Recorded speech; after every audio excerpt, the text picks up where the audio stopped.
Karibu mtazamaji wa Asham TV, sauti ya watu. Mtangazaji wako ni Abi Khan, na leo nakuletea orodha ya vifo vya marais wanne ambao wameacha alama kubwa sana katika taifa. Kwa kuanza na wa kwanza, Mwalimu Julius Kambarage Nyerere. Huyu alikuwa na mchango mkubwa sana katika taifa. Alikuwa ni waziri mkuu wa kwanza wa Tanganyika na pia alikuwa rais wa kwanza Tanzania, ambapo aliongoza mnamo mwaka 1962 mpaka mwaka 1985.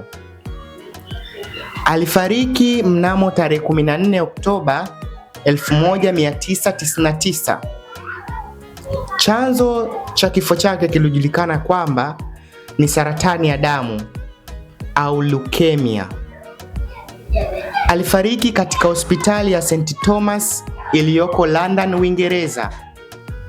Pia rais huyu alijulikana kama baba wa taifa kwa sababu aliunganisha Tanganyika na Zanzibar na kuitengeneza Tanzania. Na rais wa pili ni Ali Hassan Mwinyi. Huyu aliongoza mnamo mwaka 1985 mpaka mwaka 1995. Rais huyu alifariki mnamo tarehe 29 Februari 2024. Chanzo cha kifo chake kilijulikana kama saratani ya mapafu, lung cancer. Rais huyu alijulikana kama Mzee Ruksa kutokana na sera yake ya soko huria. Rais wa tatu ni Benjamin William Mkapa. Huyu aliongoza mnamo mwaka 1995 mpaka 2005. Alifariki mnamo tarehe 29 Julai 2020. Rais huyu pia, sababu ya kifo chake ilijulikana ni alikuwa anapatiwa matibabu jijini Dar es Salaam. Rais huyu alikuwa kiongozi wa mageuzi ya kiuchumi na uwekezaji nchini.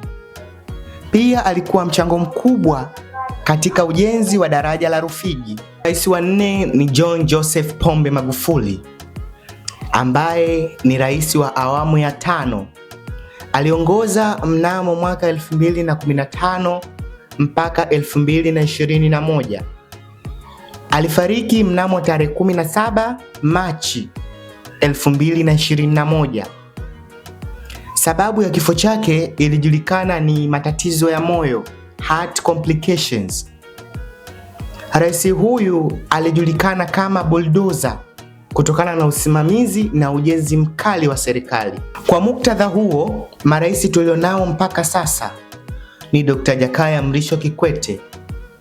Huyu alizaliwa mnamo tarehe 7 Oktoba 1950, Msoga, mkoa wa Pwani. Aliongoza mnamo mwaka 2005 mpaka 2015. Aliwahi kuwa waziri wa mambo ya nje. Ni Rais Samia Suluhu Hassan almaarufu Mama Samia. Alianza kuongoza 2021 mpaka hivi sasa. Aliwahi kuwa mbunge wa jimbo la Makunduchi, Zanzibar, na kabla ya kuwa rais alikuwa makamu wa rais wakati wa uongozi wa hayati Dr. John Pombe Magufuli. Ulikuwa nami mtangazaji wako Abi Khan wa Asham TV, sauti ya watu. Usibanduke.